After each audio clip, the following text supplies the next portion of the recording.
హుజూరాబాద్ నియోజకవర్గంలోని ఎల్కతుర్తి మండల కేంద్రంలోని కోతుల నడుమ గ్రామం వద్ద శుక్రవారం జాతీయ రహదారి NH 563 నిర్మాణం కారణంగా గ్రామ రైతులు తీవ్ర ఇబ్బందులు ఎదుర్కొంటున్నారని గ్రామస్తులు ఆవేదన వ్యక్తం చేశారు. రహదారి నిర్మాణంతో గ్రామం 3 భాగాలుగా విడిపోయిందని, రైతులు తమ వ్యవసాయ భూములకు వెళ్లేందుకు సరైన దారి లేకపోవడంతో ఇబ్బందులు పడుతున్నారని తెలిపారు. ప్రస్తుతం వర్షాకాలం ప్రారంభమవుతున్న నేపథ్యంలో రైతులకు మరిన్ని సమస్యలు ఎదురయ్యే అవకాశం ఉందని పేర్కొన్నారు. ముఖ్యంగా పాల ఉత్పత్తిదారులు తెల్లవారుజామున పాల కేంద్రాలకు వెళ్లేందుకు కూడా సరైన మార్గం లేక ఇబ్బందులు పడుతున్నారని తెలిపారు.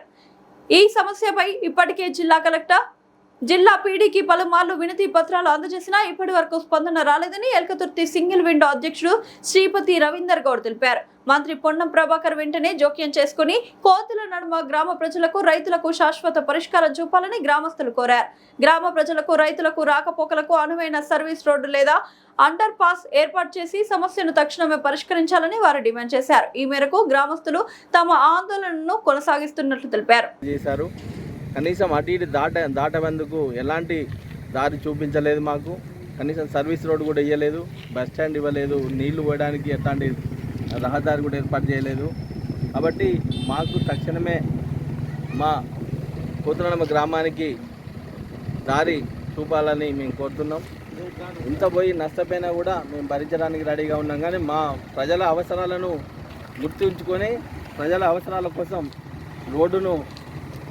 రోడ్డుకు దారి ఇవ్వాలని, రోడ్డు దాటేందుకు మాకు మంచి సర్వీస్ రోడ్డు మరియు సర్కిల్ ఇవ్వాలని మేము డిమాండ్ చేస్తున్నాం. గ్రామ ప్రజల డిమాండ్ ఇది. కాబట్టి దయచేసి అధికారులు, పీడీ గారు కానివ్వండి, కలెక్టర్ గారు కానీ వెంటనే స్పందించి మీ ఇంతవరపై పీడీ గారికి కూడా తెలియజేయడం జరిగినది మరియు కలెక్టర్ గారికి కూడా తెలియజేయడం జరిగినది. అయినా స్పందన లేదు. తప్పకుండా మా ప్రజల అవసరాలను దృష్టిలో పెట్టుకొని మాకు తక్షణ పరిష్కారం చేయాలని కోరుతున్నాం. మా విలేజ్ నేషనల్ హైవేకు చాలా ఇండ్లు పోవడం జరిగింది. అలాగే నష్టపరిహారం కూడా వాళ్ళందరికీ సరిగా రాలేదు. మేము రోడ్డు క్రాస్ చేయాలంటే మా వ్యవసాయ భూములు ఇటే ఉన్నాయి. బర్రెలు కానీ, గొర్రెలు కానీ, ప్రతి మనిషి ట్రాక్టర్ పోవాలన్నా, ఏ వెహికల్ పోవాలన్నా రోడ్డు మమ్మల్ని ఇప్పుడు ఎట్లా అంటే ఊళ్ళే తోలి రోడ్డు వేసుకొని పోతారు వాళ్ళు. మాకు చాలా ఇబ్బంది ఉన్నది నేషనల్ హైవే చేయబట్టి. పీడీ గారు, కలెక్టర్ గారు దీన్ని స్పందించి మాకు సర్కిల్ ఇవ్వాలి, బస్ స్టాండ్ ఇవ్వాలి. బస్ స్టాండ్ అనేది ఊరున్న కాడ ఇవ్వకుండా ఎక్కడొకక్కడ చేనుల కాడ బస్ స్టాండ్ ఇవ్వడం జరిగింది. ఇది మాకు న్యాయం చేయాలి. కలెక్టర్ గారు అయినా, పీడీ గారు అయినా మాకు చేనుల కాడికి పోవాలంటే చాలా ఇబ్బంది అవుతుంది. రోడ్డు క్రాస్ చేయాలంటే హైవే అయింది, చాలా ఇబ్బంది అయింది, ప్రమాదాలు జరుగుతున్నాయి. ఇది ఖండిస్తాను మేము బాగా. ఇది ఎవరైనా పట్టించుకొని చేయాలి. మంత్రి గారు కూడా దీన్ని తక్షణమే పట్టించుకోవాలని కోరుతున్నాం. గ్రామం కోతుల గ్రామం NH 563లో సుమారుగా 100 ఇల్లు పోయినది. మాకు నష్టపరిహారం కూడా తక్కువనే వచ్చింది. ఈ రోడ్డు ఒక్క పక్క పోవడం వల్ల మా గ్రామానికి తీవ్ర స్థాయిలో నష్టం జరిగింది.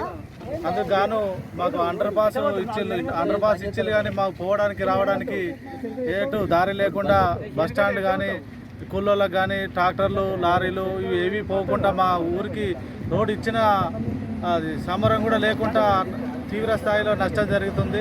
స్కూలు పోయింది, ఇండ్లు పోయినాయి. మాకు ఎలాంటి న్యాయం జరగలేదు. పీడీ గారికి ఇచ్చినా కానీ వాళ్ళు కూడా రాలేదు, కలెక్టర్ గారు ఎవరు రాలేదు, ఎలాంటి స్పందన లేదు. మా గ్రామం వల్బాపూర్ కోతులను పూర్తి స్థాయిలో భారీగా నష్టం జరిగింది. కావున మాకు సర్కిల్ ఇచ్చి ఈ బస్టాండు మా ఊరి దగ్గరకు ఏర్పాటు చేయగలని కోరుకుంటున్నాం.